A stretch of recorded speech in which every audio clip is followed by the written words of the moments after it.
নমস্কাৰ পুনৰবাৰ আপোনালোক সকলোকে মোৰ ইউটিউব চেনেলৰ অন্য এটি নতুন ভিডিঅ'লৈ স্বাগতম জনাইছোঁ। এই ভিডিঅ'টি গণেশ পূজাৰ দিনাখনৰ আপলোড দিওঁতে দুদিনমান দেৰি হ'ল বাৰু। আজি ৰাতিপুৱাৰ পৰা বহুত এক্সাইটেড হৈ আছোঁ কাৰণ কিয় জানেনে, গুৱাহাটী ফটাছিল আমবাৰীত এটা 40 ফিট ওখ গণেশৰ মূৰ্তি বনাইছে, সেইবাবে বহুত এক্সাইটেড হৈ আছোঁ। ইমান ডাঙৰ মূৰ্তি কেতিয়াও দেখা নাই। ৰুমৰ পৰা ওলাই আহি পূজা এখন দেখা পালোঁ। পূজাখন পিছে গণেশ পূজা নহয়, শনি পূজাহে আছিলে। 40 ফিট গণেশ মূৰ্তিৰ বাহিৰে গুৱাহাটীৰ কেইবাখনো গণেশ পূজা আপোনালোকক দেখাম। ভিডিঅ'টি শেষলৈ চাই থাকিব।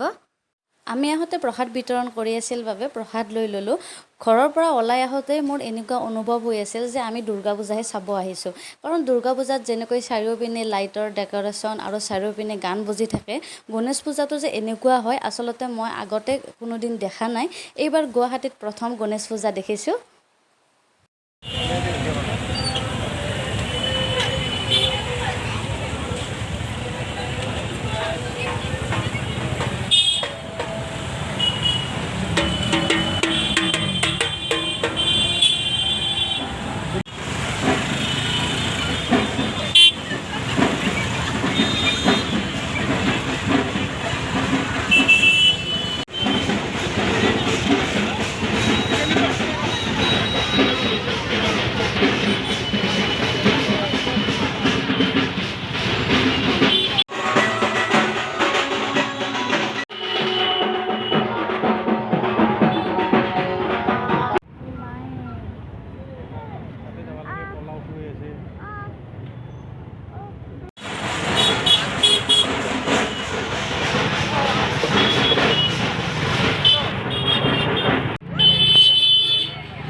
মন্দিৰটোৰ ভিতৰতে আছে 40 ফিট ওখ গণেশৰ মূৰ্তি, অসমৰ আটাইতকৈ ডাঙৰ মূৰ্তি।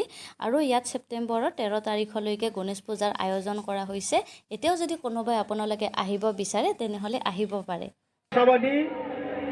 এই কাৰণে আপোনালোক অনুৰোধ জনাইছোঁ, মাত্ৰ 20 টকা আপোনালোকে একো নহয়, বৰ্তমান নাম লৈ কোনো 20 টকাৰ কুপন লৈ